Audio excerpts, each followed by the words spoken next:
Hello students. So in this video I will share the summary in English of chapter 1, The Best Christmas Present in the World, written by Michael Murfugu of class 8 English. So here is the story. In this chapter, three parts are there. The story is divided into three parts, but I will say you the summary of this chapter. So what happens here? The author went to a junk shop in Bridport. He noticed a roll top desk. It was very old and made of oak. It was in a bad condition.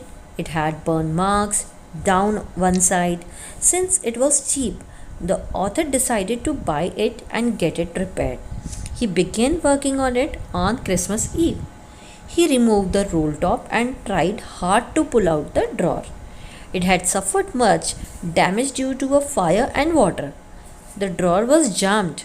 He hit it hard with his fist and pulled it out. He found a secret door underneath. He took out a small black tin box. There was a note on it that said, "Jim's last letter, received January 25, 1915. The letter writer also wished to put it in her grave. Out of curiosity, he opened the box.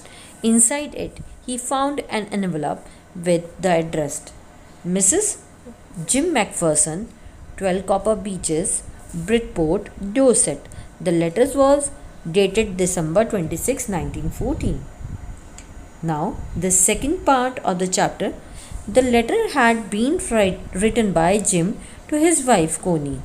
He was a soldier set against the Germans during the First World War. Jim wrote to her that he was very happy because something wonderful had happened. The soldiers on both sides of the no man's land were taking up positions in their trenches. It was Christmas morning, cold and frosty. Jim saw the German soldiers waving a white flag. They were calling out the English soldiers to say Happy Christmas. It was a big surprise to be greeted like friends by the enemies, but it was true, not a trick. The English soldiers also wished them in return. The leader said that they wanted to celebrate the festival.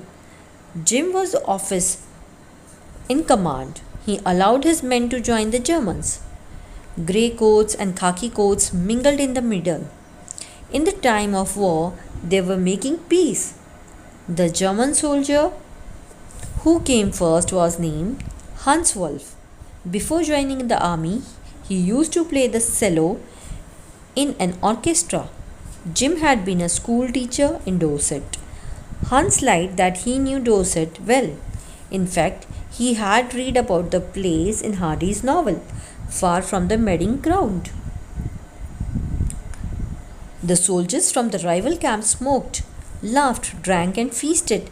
Hans said that he liked the marzipan, the sweet covering on Jim's bread.